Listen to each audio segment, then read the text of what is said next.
Welcome to 40 Below Zero, an international podcast about life with invisible illnesses, hosted by two guys living with multiple sclerosis. Coming to you from the Keystone State of Pennsylvania, I'm your co-host Nix, and with me on this ride is Terry, a Londoner who calls Ontario home. We're so happy you're here with us as we continue to try and normalize a life that is anything but. So let's get into it.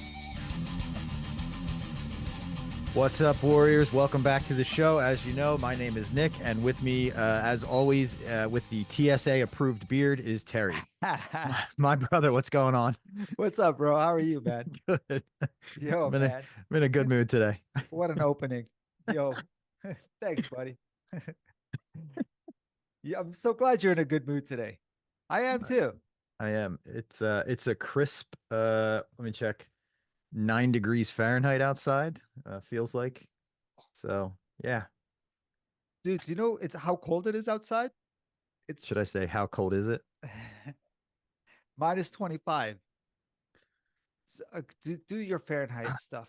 It's Okay. freezing. All right, go ahead. Yo, it's close to minus 40. Yeah, it's getting there. It's cold. We'll have to man. have a party if it ever hits that. Yeah, it would be way too cold. Yeah. So, what's going on, man? Well, we had that whole week away. We had a week off. It was very busy for me personally. Got a lot of things accomplished. Physically okay, I guess. The legs, it's what I expect in the middle of winter. My legs don't want to cooperate, so I don't spend a lot of time outside. I don't do a lot of things. But I'm okay. Like I said, I'm in a good mood. How about you? Yeah, What'd you I'm the do this same. week? What did I do this week? Not much. Not much. You know what, man? I'm like you. I Well, stay in, but I do go well, out. the joke that I wanted to make, which, I can only make because we know each other so well, is Yeah, what'd you do? Just sit around all week? it's not funny. I need to get a haircut. It's difficult to go and get a haircut when the Yeah. sidewalks and da da da. And I could take the bus, but to go all the way there for a haircut, I just don't got the motivation. But That explains a lot. soon. And if my barber's listening, because he listens, come on, bro. You said you're gonna come over and do my haircut in my home. What's Yeah, up? that'd probably be a lot more convenient for you. He's in the area, so maybe one day he will. He keeps saying, "Asks me, asks me, what? Ask me, and I will come by." Mm, So I'm like, I'll message him like, "Hey, just so you know, I am trying to come in for a haircut. Just letting you know, it's difficult to come in because yeah. I cannot just say, yo, you need to come over. I kind of want him to say, hey, do you want me to come over? Yeah, sure. Or maybe I should be a little more aggressive when I ask. Yeah, but if you think about it, I mean, like, you're right. It's a gigantic hassle to do anything that involves you have to like suit up, then you have to plan your whole route. You have to make sure that there's more than just like a tiny little, I don't know, you guys have snow up there? It's like more than a tiny little shovel path. Crazy, man. You know Yeah. what I mean? And what happened? I went somewhere. You see, I went somewhere and the snow just to get inside. I went to a restaurant like 4 days ago, Hmm. and the amount of snow, man, my wheels, my hand rims were Hmm. covered in snow when I got in. My hands were freezing, and I'm sitting there on the carpet because there's so much snow, and I felt bad bringing it into the restaurant where people are like, "Nah, just come on in. They'll clean it. Don't worry about it." So I ended up coming in and everything, but it was such a Right. burden, bro. Talking about burden, I as for fun, I asked AI.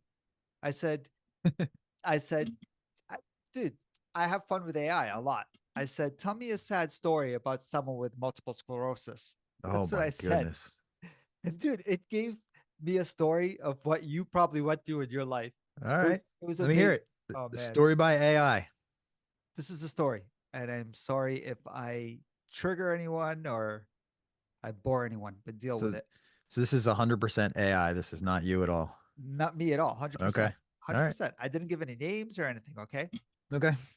Sarah was a vibrant young woman, a dancer with dreams as boundless as the stage she commanded. She felt an odd tingling in her toes one day, a sensation she initially dismissed as a pulled muscle. But the tingling spread, a creeping numbness that wouldn't recede. Then came the blurred vision, the clumsy stumbles, the fatigue that clung to her like a shroud. The diagnosis was multiple sclerosis. Her world, once filled with a promise of movement and grace, began to shrink. The dance studio, her sanctuary, became a place of painful memories. Each step, once fluid and effortless, now required conscious effort, each movement a battle against her own body.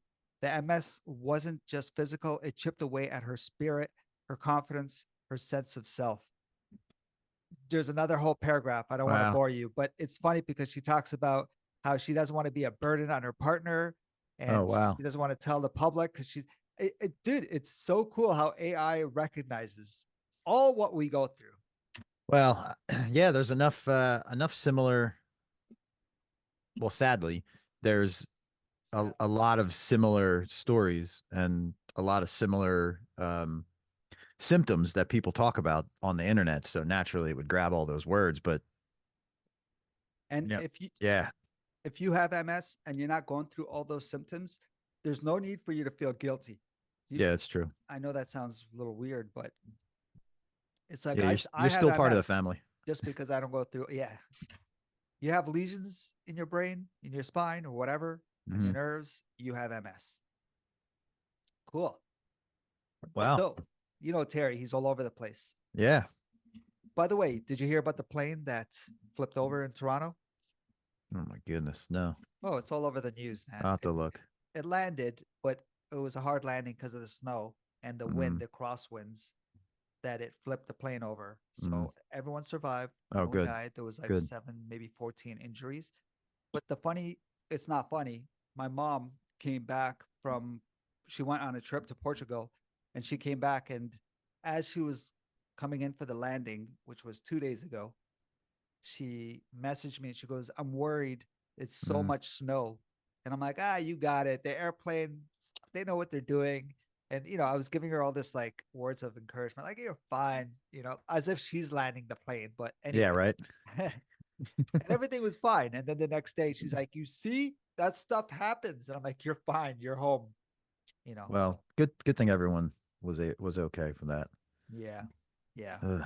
So we had this. Did I talk about the kickoff event, the Zoom kickoff event for the legislatures that I was a part of? Not in depth. Okay. One of the things that I had done recently was was invited to speak as part of an event that the MS Society was doing.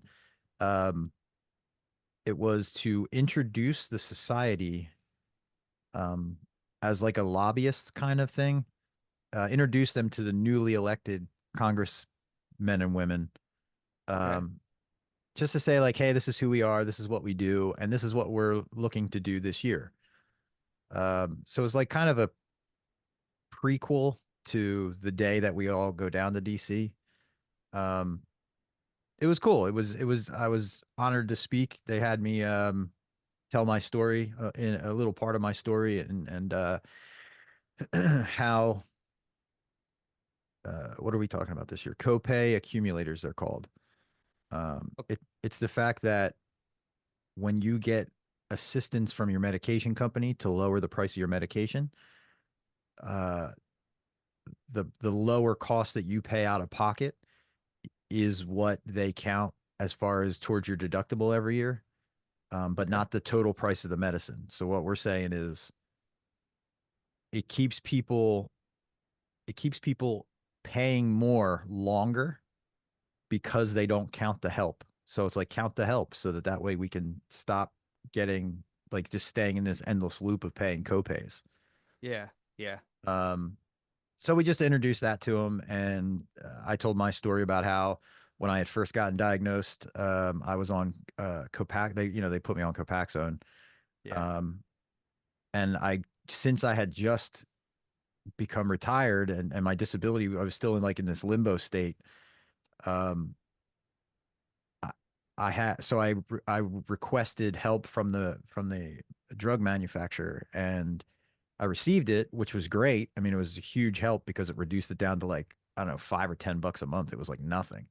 Okay. Um, but I never met my overall insurance copay minimum. So I paid more copays that year than I had ever done. So it was like I just Oh, shifted, I yeah. just shifted where the money was going. I was still paying for, for all that. So it was nice to be able to tell that part of my story. It was nice to meet there was about 20 off congressional offices represented, which was amazing. I didn't think there was going to be that many. So Nice. it And it was was good. It was just a Zoom. So, cool. Cool. Any words about you going to DC? yes, I am not going to DC this year. They're not targeting my Congress people this year for their initiative. So Okay. it's the way it goes. Happy to support, still down for the cause. Yeah. So Yeah. whatever they need, they know all they got to do is text me. Bro, it's just the beginning. Yep. There's more to come for sure. Yep. Absolutely. And I wish everybody who's going down there well, especially if there are listeners, um, keep up the good fight. So that's on that. Nice. On another note, I'm renovating my washroom again. Again. Yep. I renovated my washroom like 5 years ago. Okay. What And are you putting well, first I know you have to re redo the toilet, right? Or did you do no, that no, no, already? that's good. That's Okay. okay. But I had another fall. Okay. Mm, But I'm okay. man. Yo, yo, I yo, know. yo. I know you're okay, but my goodness, Terry. I realize what's going on. I really understand, and I'm here to help other people. Okay. So, if you're newly in a chair, you need to have somebody there and you need to test all the different ways that you want to transfer. Because that's all that happened. I was like, "Oh, maybe I'll try this way. It might be a little easier for me." And I'm like, "Oop, nope, nope, nope." And then I'm on the floor. I'm like, "Shit."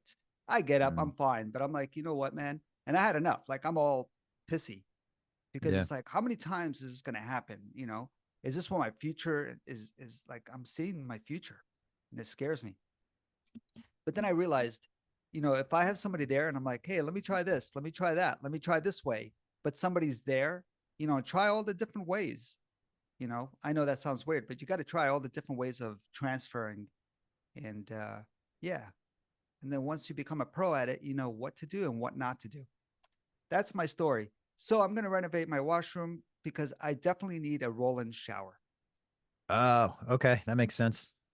I definitely Yeah. do. When I renovated the first time, I got everything, grab bars. I even have a seat that folds down. That's cool. But I need a little more than that, so I got to renovate again. Which is, well, I'll let you know. I'll take pictures. I'm sure. Well, that's the thing. That's a really good point. Well, actually, you made a bunch of good points, but one is you have to not get comfortable with just one way of doing something. Uh, I've even found that it's easy to stop yourself from doing something because you've never done it before. That makes Mhm. sense. Like, if you're like, oh, I've never navigated this sidewalk before or this surface before, it shouldn't stop you from doing it. You should be continually learning how to maneuver yourself and in your space, which is you're absolutely right. And you got to find out what works. And clearly you found out what didn't work in that instance. Um, It's exactly what you said, man. Because I watched when I started using the wheelchair 6, 7 years ago. I saw videos of different parts of the world where they have training courses for mhm. wheelchair users, how to come down a curb, how to go up a curb, just different stuff. And I saw these videos and I did all that stuff on my own. And I Yep. never fell. I was always really safe. But yeah, you got to test out and Well, always that's have why somebody around. oh yeah, oh God. Yeah, Always. absolutely. Kit used to get very, angry at me when I would practice my wheelies down the hill. And she was not a fan. I mean, I guess I should have warned her. We were years ago. We were in a mall, and the elevator was out. Um, and the first time I used an escalator in my wheelchair, I've never done that yet. Oh, it's people just stare. Dude, I've never done that yet. So It's not as, it's no big deal. Like yeah, you got to lean I'm like watch a video, have someone with you, yeah, you know, go when the mall's not like jam packed or the store, whatever store it is. yeah, But there's a way to do it. And the thing that looks really concerning is not when you're going up the escalator, is when you're coming down facing the wrong way. yeah, yeah. I've seen videos. I know exactly what you're I've talking about. I guess I should have warned her that I was going to practice that that day. I was like, we're just going up. Well, Do so the idea was we would get in the car or the yeah, van and drive around to the other side and then be on the second level. I was like, no, we'll just take the escalator. yeah, yeah, yeah. Were you did you look cool? Or were you I don't know how I looked. I was terrified the whole time. I was like, don't fall, don't tip. dude, that's pretty cool. Next time you got to take a footage of that video. Yeah. Well, That's I asked her to, but she was more concerned about like being ready to, yeah, yeah, yeah, yeah, catch me if something happened. yeah, yeah. It was really the going down that was, the scarier of the two because you have to, like I said, you got to go down backwards, leaning forward. So, and I guess when you go up, you don't go backwards. Yeah, you're No. right. I know exactly the backwards Yep. seems easier in my It head. does. Right. Okay, okay, that's funny. And it's very interesting watching the second floor disappear. Dude, is there someone up there coming down with you, and you just Oh, the whole thing was full. There was a couple of people. They didn't know what to make of it. But yeah, it was years ago. yeah, I would think that everyone has seen that at one time, but I guess nobody YouTubes that stuff unless you need to. Right. Right. Yeah, that's so cool, man. Well, like I don't know if anybody did record it. It could be out there somewhere. No, no, I didn't mean. I mean, no one has seen it unless they've gone on YouTube and like Oh, right, right, right. you know. But we would go on YouTube because we're interested. How do we go Mm, up an escalator? How exactly. That's really cool, man. That motivates me to try that next time. I know exactly where to try that. All right. So yeah, we'll see how that goes. And the escalators, I'm kind dude. of worried, Terry. You you No, I literally won't be just told alone. me listen, you literally just told me a story about how you went from your chair to what was it, the bench seat in your shower, or was it No, it the was toilet?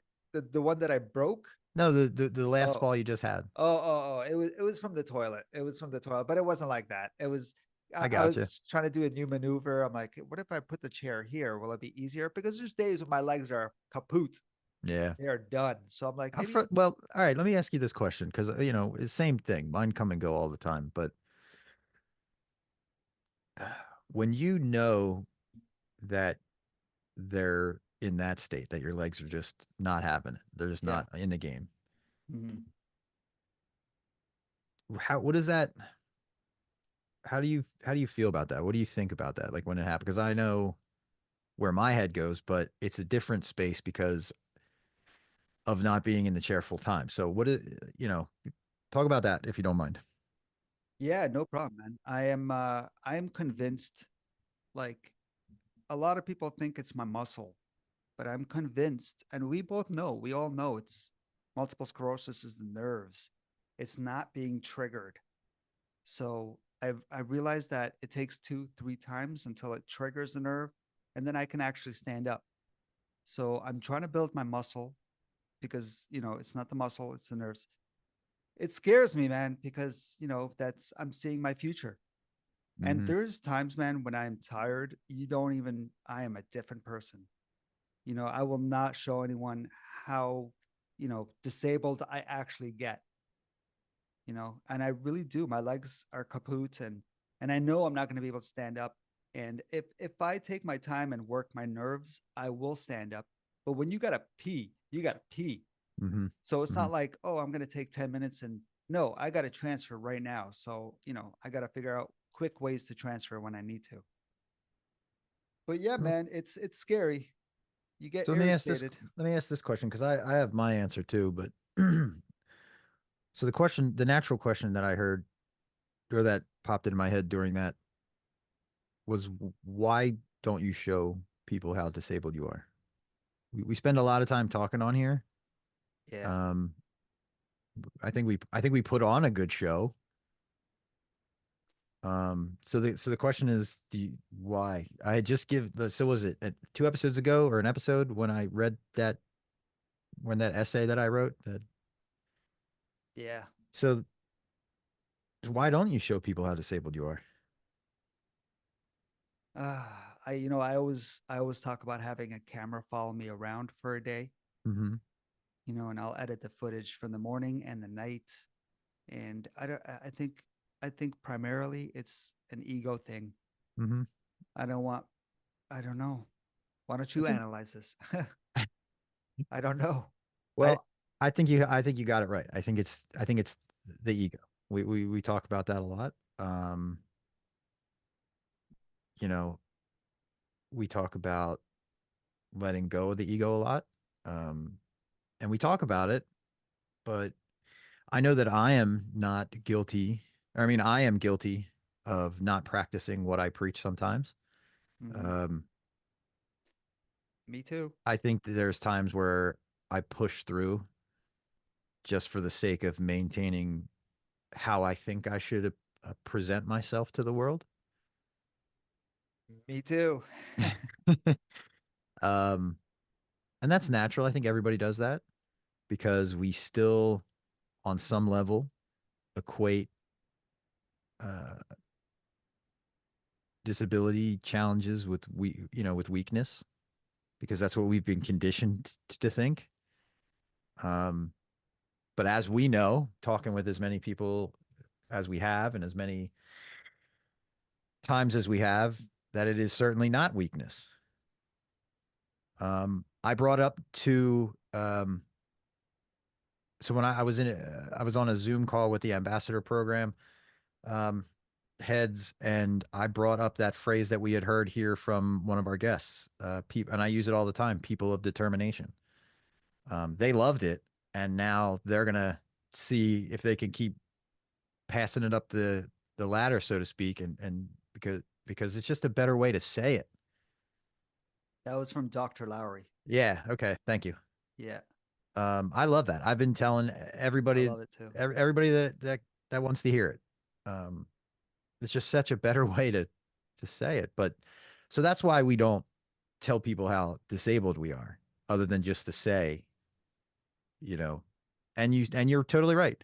I am just as guilty of not using my mobility aids to the degree that I should sometimes because I don't want to present myself in what I think would be a weaker state. Um, but it's absolute crap. Everybody knows that I'm disabled. Everybody knows that I have a disability. And we talk a lot about letting it win, giving up. Like how many times we talked about that? Hundreds of times. But that's what it is. So that's why we don't show people how disabled we are. Yeah, man. Yeah, it's silly, but it's almost like I don't want to make other people uncomfortable. Right. Even though it's not my problem, it's your problem. But I don't want to make other people uncomfortable because I don't want to burden them with what I'm going through. Mm-hmm. Or with having them, or with having them change or alter how they feel about us or how they look at us, even though they already Exactly. do it. They already do it. Um, so I will challenge you, and I will challenge myself Yeah. to do a more concerted effort to present ourselves in the real way that we are and let people figure it out. Wow. Just I challenge you to do that this year, Terry. Let it go. Wow. Don't let me sing the song, but just let it go. It's funny. I think that will help my frustration because I Mine too. my biggest frustration is when I'm struggling through something behind closed doors and nobody sees. Mm-hmm. And then that's when I start cussing everybody. And I don't mean everybody like I you, got you. but I'm like, do you see how disabled I am? This is the real Terry right now. And, you know, So I'll challenge. I'll say this. I think this year, Terry, you should put more of that content into the world on this show. You make a there's a ton of amazing reels come out. You do a fantastic job with those. Those are I love them. I love every single one of them. But I think there needs to be some more like, hey, this is Terry. Today sucks. This is why, kind of stuff. And I'll do the same. I'll do the same. Do you remember before we had a topic, we talked about this, and I said, if I keep coming and I'm negative, negative, negative, people will eventually say, I don't want to see that. Mm-hmm. You know what I mean? That was my fear. Mm-hmm. It's like, no, no, I'm fine. I'm okay. Come. I'm okay. Yeah, but we're not okay. I had a conversation with a buddy of mine who has MS, and this community, bro, we all connect to each other. And this guy, eventually, I'll bring him on if he wants to. But I look at him, and he's a very calm guy. He looks like he has shit together. You know what I mean? Mm-hmm. Can you watch your swearing, bro? Anyway, so it looks like he has, everything. He's his composure and everything. And he opened up to me and told me that he gets so mad and his fuse is so short and he gets mad at so many people. And really, it's his family because that's who he's most comfortable with, right? Mm-hmm. And I'm like, dude, behind closed doors, everyone is going through struggles. And I was so happy he shared that with me because it's vulnerable, like he showed his vulnerability. Right. And I'm like, I'm the same way. And then we were there for each other. And he's like, really? And I'm like, man, you don't see who I am behind closed doors. And I comforted him. And he was so happy that he could share that with me and it relaxed him. And so, yeah, being at your most vulnerability, I think you have nothing to hide. Nope.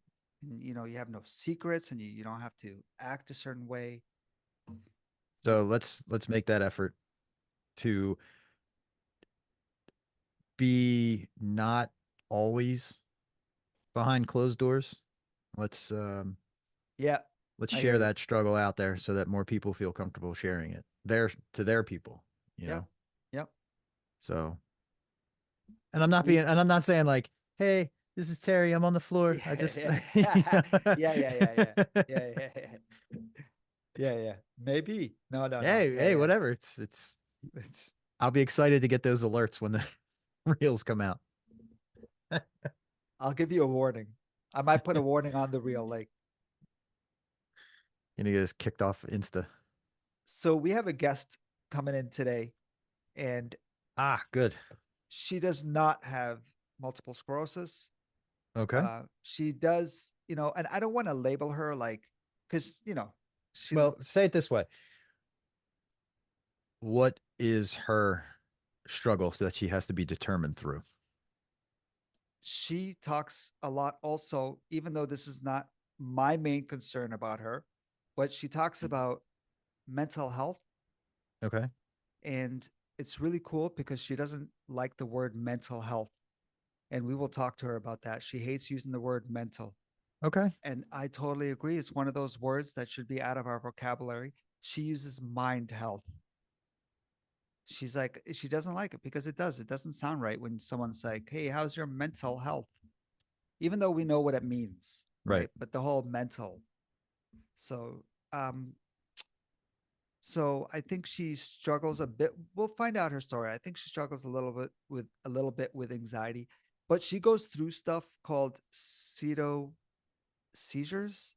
Okay. psychogenic blackouts.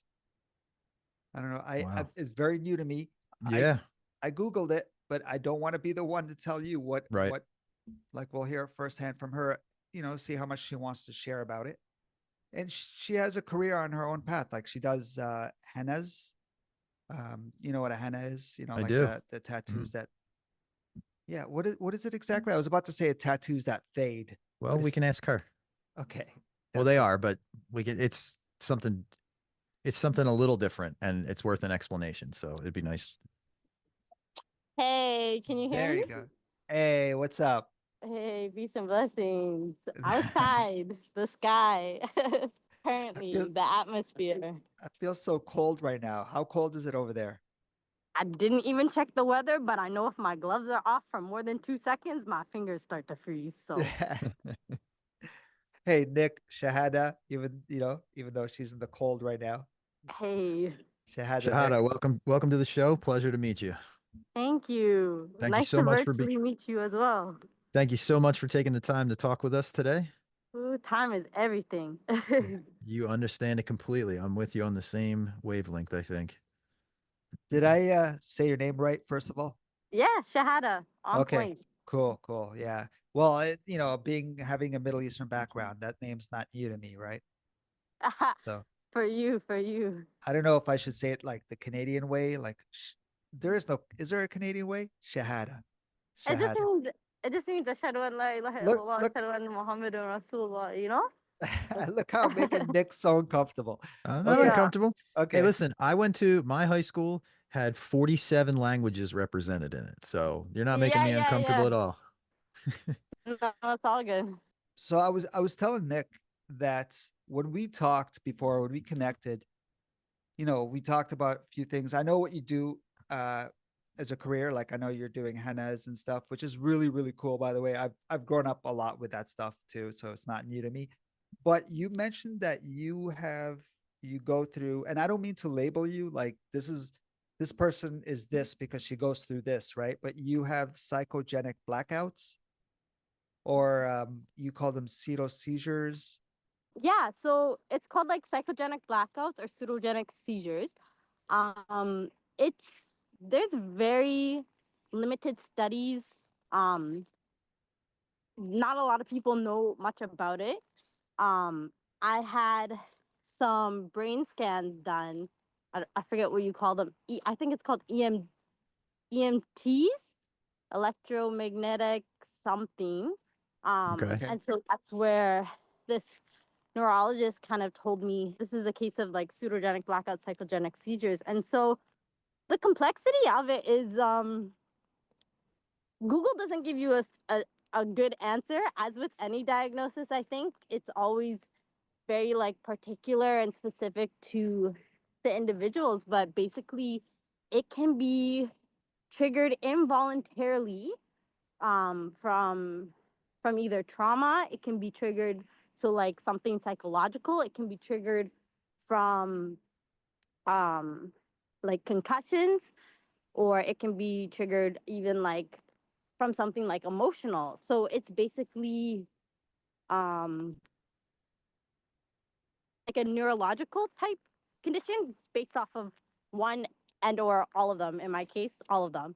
um I've had a number of concussions. I've had a lot of trauma, and I've had a lot of like emotional or psychological kinds of abuse. And so um that being said, I'm like trying to like follow my tracks. Basically what happens is your brain gets overstimulated per se. And so whether you'd be deep in thoughts, or your brain's like overstimulated, and or like from trauma, if you get like hit or injured in the head or something, and um, your body basically shuts down, and you can go into something that almost either mimics like a seizure or a blackout. And so you can basically like you lose all your energy. You could be laying on the floor. You could be short of breath.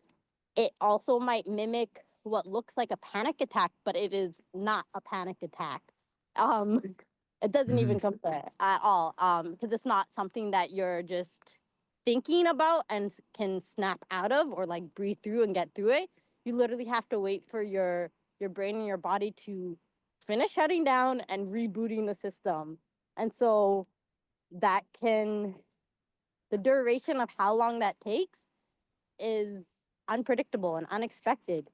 It Wow. could it could happen over, you know, 2 to 5 minutes, or it could happen over like 20 minutes to 5 hours. Like just depending on how severe, I guess you could say the episode is. I don't want to use the word Right. episode because episode sounds like panic attack or Sure. like Uh, yeah, I uh, hope that gives you like a general breakdown of kind of what it looks like. Like your eyes will flutter. You might like you might be like very like short of breath. It's really like I was really nervous to even bring this up to talk about because I know yeah. if I go into the details and the depths of it, um that it could be triggering, but I am out in the cold. Sometimes when I freeze, I seize. Um, Yeah. but I'm not. I have responsibilities. I have babies, so I'm. Um, the one thing that I will say is that the neurologists say, like, I didn't have babies at the time when I first was diagnosed, but they said it's like a miracle how you're able to stay conscious and talk through, like, when I would have these. I don't know the word. I'm gonna find the I word will. hopefully by I, the end of this podcast. But when these circumstances would happen, they yeah. said it's amazing that you're able to actually be able to talk through it and still be able to somewhat walk and move through it, if that makes sense. Yes, I'm it just gonna does. It makes total sense. And I would use the word occurrences. That's the word I would when these occurrences begin. perfect. I Um, love that. so the first question is obvious question is what restrictions have been placed on you because of this diagnosis in your life? Have they said you can't do this, you shouldn't do that?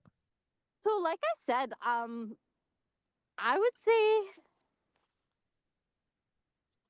this it's tough because like I'll just be like fully open and honest and transparent with everything because when it had first started happening and even my educators and the the managers and the owners of the school that I studied beauty culture at for hairstyling and makeup artistry. So when they actually first started happening, I was still in beauty school. And so my course and my term was supposed to take around 1 year, but it actually ended up taking me 2 years to complete because I was having these occurrences, as we mentioned. So yeah, like there was actually times in which I would finish a client, and so I'd be able to get through doing the client, but then after I finished, my heart would like start palpitating much Hmm. intensely, and I would go into the laundry room and I would sit down, or I'd be even having like small seizures in the laundry room, Wow. or be laying on the floor. So it actually got to that extent where I couldn't actually control it in public settings. Um, and then I kind of had to step out away from the beauty school and took some time off. I was moving around different houses, different places. There was a time in which I literally moved, I think it was 15 times in 3 months. Take in Whoa. mind, this was all prior to having kids. So this is like over 7 years ago. Yeah, but Um, still, that's a lot. yeah, 15 times in 3 months. They say like even with like inmates in prisons in facilities, what they do to actually like kind of psychologically mess with them is that they will constantly keep moving them so that they're never comfortable in a setting, if that makes sense. Hmm. Um, It's definitely adds a level of stress to your life, that's for sure. yeah, for sure. I mean, yes and no. I would say it definitely helps someone become more adaptable. So it kind of It's a great way to look at it. establishes resilience, I guess. Um, but yeah, sorry, I was just trying to follow backtrack um what I was trying to get at. So yeah, those occurrences would happen in public, and then when I would go home, it would be to the point where I'd be getting like so nauseous from it. So I wasn't eating, I wasn't like drinking, and I'd be like throwing up, and I didn't have anything to eat, and then I would be literally laying on the floor sometimes between like 8 to 18 hours on my own. Wow. So that was probably the height of it and the intensity of it. Um, being that I was in a very negative place, Hmm. just feeling like helpless, lifeless. Um, yeah, so that was the extreme extent of it.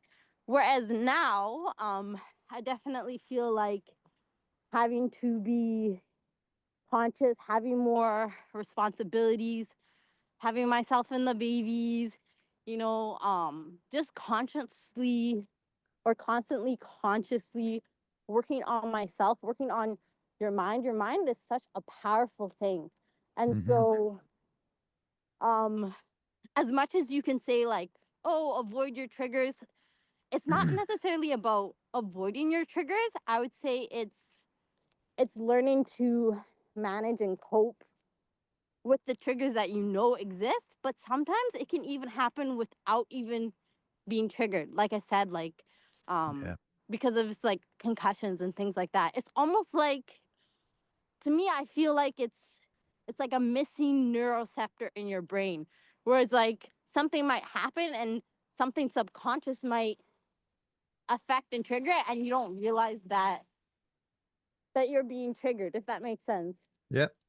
Yep. Yeah. Because your mind is more aware of you than you are aware of you. Mm-hmm. So, and I know that from the little bit that I have seen, um, I believe you called it mind health instead of mental health. Yes. Yes. Thank you. So, what positive practices have you incorporated into your life for your mind health? It's an everyday work in progress, Sure. right? It's so deep. Mind health is like a huge topic. It is. Where to It's a start? Where to well, start, well, right? let's start with, would you be able to share any techniques that help you get out of Okay. that dark place to where you are now? Okay, so like I will say specifically with like the episodes, what actually helps me fight through it and so that I'm not laying for 8 to 18 hours anymore. I always say never lose hope. And never lose consciousness, never lose that awareness that, okay, my heart is still beating. You know what I mean? I'm still breathing. This is all out of my control, but it's all um and not to just like put religion or spirituality, but Go for it. spirituality is like a big part of my life. And so just to know that like this is all happening and it's not in my control. So like that's like a mercy of God in itself. So knowing that Absolutely. like he's still taking care of me even when I can't. He still took care of me as an infant even though I couldn't. So that kind of keeps me conscious, knowing that I'm still alive. Life that was given to me, I wasn't able to give it to myself. I have this gift of life. So knowing that that comes from something, that comes from that source of life, kind of keeps me conscious. And then in tunes with trying to get out of the episode, I usually, not episode, sorry, the occurrence. You're gonna have to edit all those episodes out, put the occurrences back in it. But to get out of the occurrence, it usually has to be overridden with an even more powerful emotion, or okay, there's two there's two techniques. It either has to be overpowered with like love or hate. And when I say Mhm. hate, I'm not saying like hate towards myself, like anger, or more so anger, love or anger. So if it's Mhm. love, if for example, now that I got babies, it's easy. The moment they cry, I'm like, okay, no, no, no, no. I gotta tune back into them real quick. Mhm. Like they need me more than I need myself. And so that kind of overrides, like, okay, they need a bottle of milk. I have no choice but to get it. Right. Yeah, absolutely. Um, Anger could be like if I was in a traumatic situation and someone was Mhm. hurtful or harmful to me, I would have to like I would have that motive to like almost have like not like revenge, but like yo, I want answers. To like Mhm. get up and be like, no, you can't leave. Like you can't leave me alone. Like don't leave me like this. You understand? I absolutely do. So You that have to. would be like, yeah, that would be like a fuel. And the third thing would be drink a lot of water. Drink a lot of water because eventually you're gonna have to use the washroom. And there's no way you're gonna be as a grown person, you know what I mean? Uh-huh. Having an accident on your own. So if you drink a lot of water, you're gonna have to use the restroom. I just want to bring up that is very, very great way to look at it. It's you have to be able to override it. Um, you kind of just have to force your brain to recalibrate in the moment. It's it seems like very similar to a lot of other things that deal with mind health, where we do a lot of refocusing. We do a lot of like being aware of the present moment. So we're aware of our breath, we're aware of our heartbeat, we're hoping, we're putting hope out there, we're putting love out there, and understanding that we've done all we can do, and we just got to trust that it's going to work. Cognitive behavior. That sounds like a lot of what we talk about. You're right. So, what advice or what would you say to somebody who is going through a similar type of scenario? What could you tell them, knowing that if they're hearing this and they're experiencing the same thing, understanding Yeah. that they're no longer alone? What would you tell them how Mm. to get through? That's the biggest thing, is that to know that like you're not alone, because the scariest part of those episodes is feeling alone.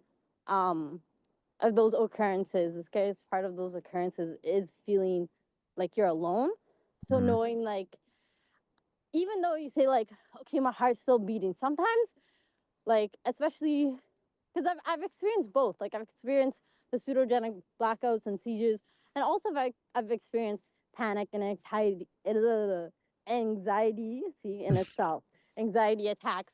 Being that sometimes being conscious of your breath and being aware of like your heart beating actually makes you like more hyperventilate more, because you're like, "Oh, I'm being conscious, but you're breathing more intensely." So I would just say, knowing that you're not alone and that you're gonna get through this, and that even though you don't feel like you're strong, you do have strength in you. Um, I get it. This is the reason why you're here, is to share your story. And it's another, I always say this, it's another invisible occurrence, or I yes. don't want to say illness, but you know what I No, mean? no, It's yeah. Is there anywhere that people can go for resources that you have found? Oh, God, no. I say like, like what I would say, I guess more spiritually, I would just say that like God knows what you're going through, and He hears your cries, and He is with you. So like that's probably the best way that I deal with it. Because even if somebody shares with me a story and they say like, oh, like I went through this pain or this struggle, and I say I don't say like I feel for you, or like I'm sorry that happened. I say like your heart is my heart, meaning that I feel with you, even though I don't feel what you felt, Wow. and I don't know what you went through. My heart is connected to you because of that. You understand? Like I feel like Absolutely. the That's the beautiful. human heart and the human, like in Islam they say like the ummah, like if one part of the body is off, then the whole body is off. Like, you know what I mean? And so it's like Very we're true. connected like one body. Like we're all on the same earth. We all share the same air. So we're all one body, one unit, one heart, I would say, because all of our hearts are the same. So when somebody's going through something, I tell them like I feel you from the heart. I see you from the heart. I hear you from the heart. You understand? Yeah, absolutely. Very And the heart beautiful. is the heart is the heart, the soul, the mind. It's all connected. The soul, the conscious, right? But you say heart, and everybody knows. Everybody can identify it. There's no spiritual. There's no religion. There's no nothing other than the heart, other than humankind, right? Kindness comes from the heart. So That is very beautifully said. That's a very amazing way to approach it. Shahada, I'm grateful that you took the time out of your hectic day to come and talk with us. I hope to talk again soon. Um, yeah, please. and I wish you all the best. Yeah, I just feel bad that I was talking the whole time and I You're barely got to hear from you guys. Like, quite all right. That's why we had you on, to hear your story. And I do want to give a shout out to, there was a podcast that you were on, and I really enjoyed listening mhm. to that episode. It was Okay, What's Your Hustle with a mhm. Haliba Hussein. Yeah, shout out. So, yeah, Shahada, thank you so much. And I'm sure we'll connect in the future. Yeah, again, I would love to just say that, like, if anyone is going through something, please feel welcome to reach out. Even though I said there's no resources, I'm not a psychologist. Whether I do or I don't know you, like, I'm not gonna have a biased perspective. I'm not gonna judge you. Like, I'm just, I'm here for anyone who wants to have a heart to heart. Anyone, anytime, God willing, you know? Very As long as beautiful. my Thank heart's you. beating, that's what I'm here for, the sake of humanity, you know? You're awesome. Likewise. And Listen, for the record, I wasn't even looking at your guys' video the whole time because I know y'all can't see me. So just to keep it fair, I've been just looking at the view and talking as if it's a phone Beautiful. call. Yeah. Beautiful out there. I feel so cold. No, it Yes. gave me more of a chance to look at Nick's eyes while we talk. Have an eye to eye. Yeah. Shahada, we'll talk soon, okay? Okay, cool. Okay, thanks. Peace and love. No problem. Definitely. All right, man. It was good talking to her. I learned a lot. I don't know about you. That sounds like very scary. Yeah. Anxiety is what goes through Like my mind. just I couldn't imagine just randomly not being in control. But I mean, I guess we kind of are in a different way, but still, what a I. So thanks for bringing someone on the show who has something I've never heard about. Yeah, me too. And she's got kids to take care of. Well, yeah, that was the chaos, but that's the chaos of life, dude. That's what it is. I don't you have know? kids to understand that. It's So, every minute is something. I got cats that I got to take care of. Yeah. So, all right, brother. All right, man. We'll Great talk soon. show. Talk soon. Definitely. Thanks, Take everybody. care, bro. So check us out at 40belowzero.com. That's 4 letter T below 0.com. Or feel free to reach out to us. We'd love to hear from you. Our email address is info@40belowzero.com. Our personal Instagram account are, for Nix, it's Nix_V713. Or for Terry, it's What's_MS. Awesome. Looking forward to hearing from you guys. We'll talk soon.